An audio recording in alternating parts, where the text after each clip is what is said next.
out of it. He didn't even pay attention. Yeah, don't even pay attention. On cue. Okay, I know I have been. But I did it with you, you just weren't rules. No, we were talking about the breakfast. That started before Dyer. It started before. And then Doug started calling Well, Baird, that's right, my last name, I suddenly became. You forgot. One time, what'd you call it? We were up there and I was like, I know I talked to him. She was like, what's your name? I was like, I forgot your name, what's your name? Fred. He did, he's really big on me, Fred. Oh, yeah. Not even another month with the ladies of justice. With the all men rangers. From the Little Rascals. I know.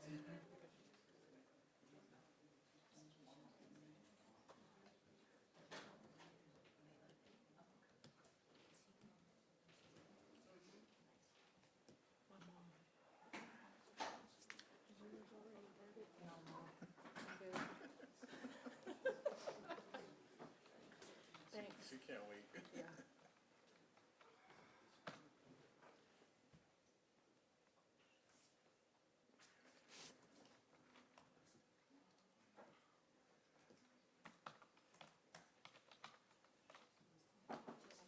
Yes, ma'am.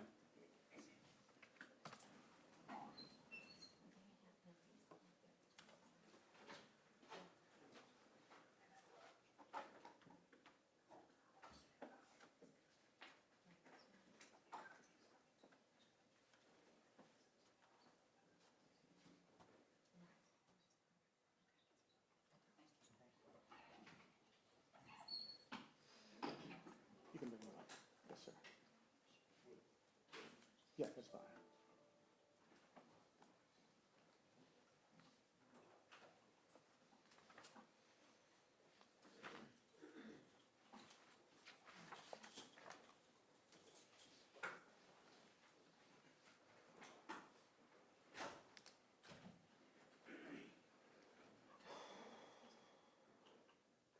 Let the record reflect that the attorneys for the state, the attorneys for the defense, and the defendant are present in the courtroom. I've been informed by the bailiff that the jurors have arrived at a verdict. Please bring the jury into the courtroom.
All rise for the jury.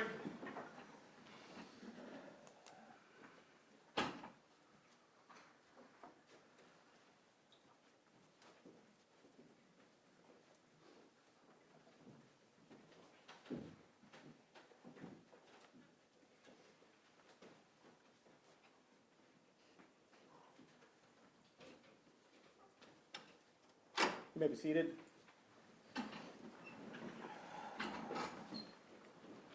Let the record reflect that the attorneys for the state, the attorneys for the defense, the defendant, and the jury are present in the courtroom.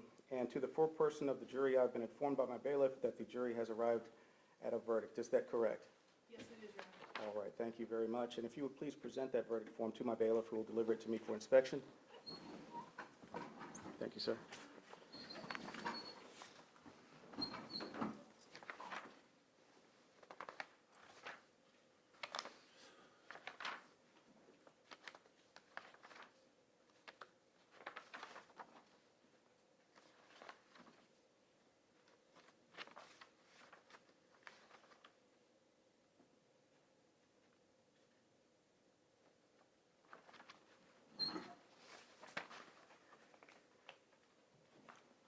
Mr. Haskell, please stand to receive the verdict.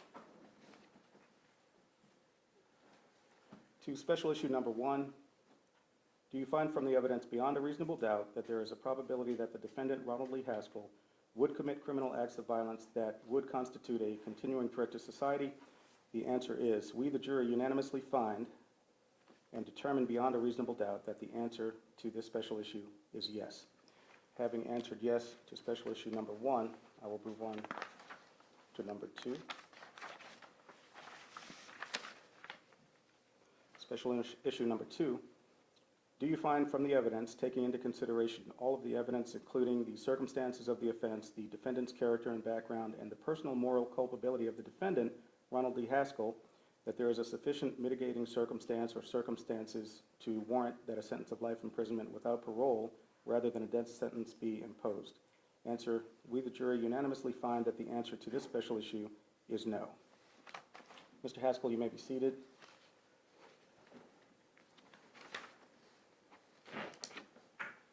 Would either party like the jury polled?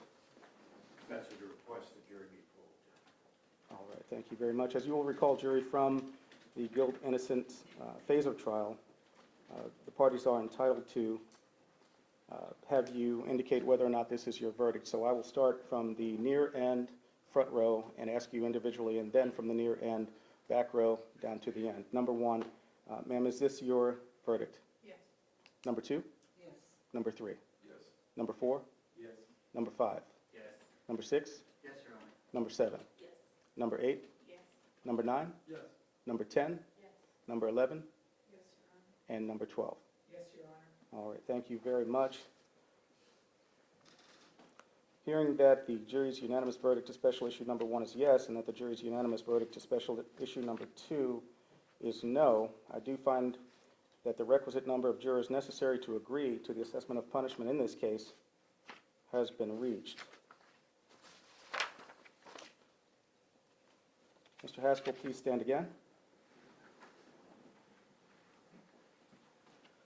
Ronald Lee Haskell, the jury, having found you guilty of the capital murder of Stephen Stay and Katie Stay, and having returned a unanimous affirmative verdict to issue number 1 and a unanimous negative verdict to issue number 2, the court sentences you to death by lethal injection.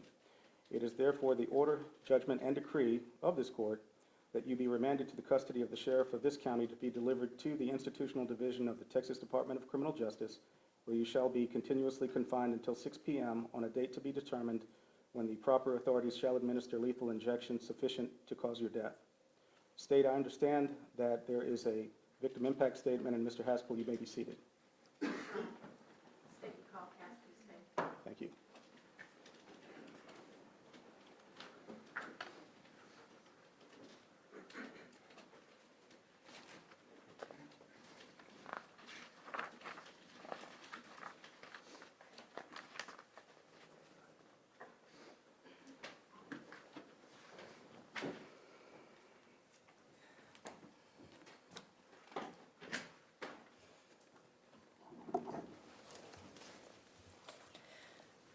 For the past 5 years, I've always wanted to know how you felt about me and what kind of remorse you felt.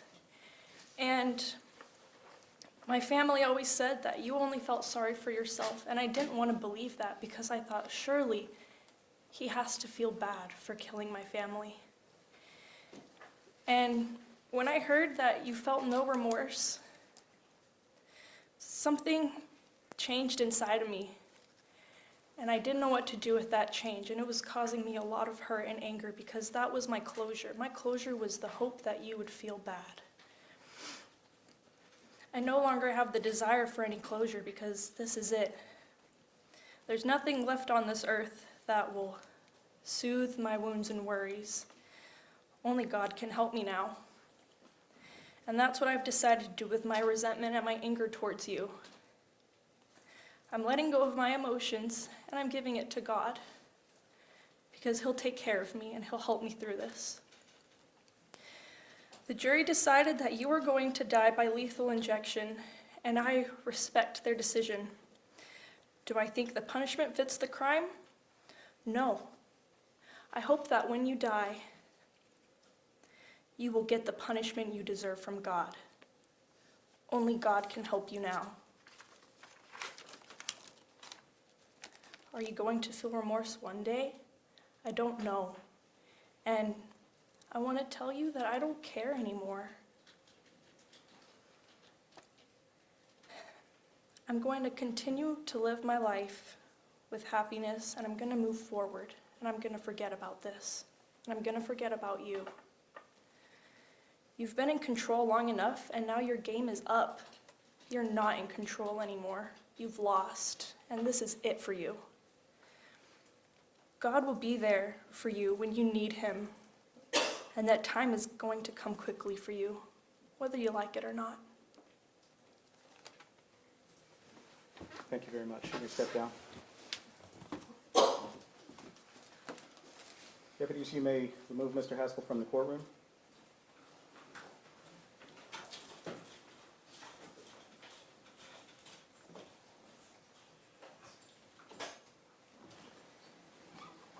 We've reached the conclusion of this trial, and I want to say to the attorneys for the state and for the defense, I thank you for your professionalism throughout these proceedings, both here in trial and with me here, as well as in jury selection with Judge Vanessa Velasquez.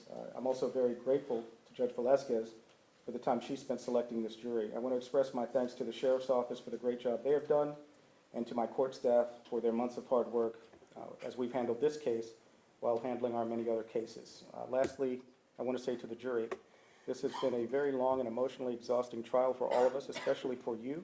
I want to thank you for the sacrifices you made in your own lives so that we could have your assistance in resolving this case. You are now released from any instructions previously given by me, and you may speak to anyone about this case, or you may speak to no one at all if you choose. On behalf of myself, Judge George Powell, and the 351st District Court, thank you for your service to Harris County.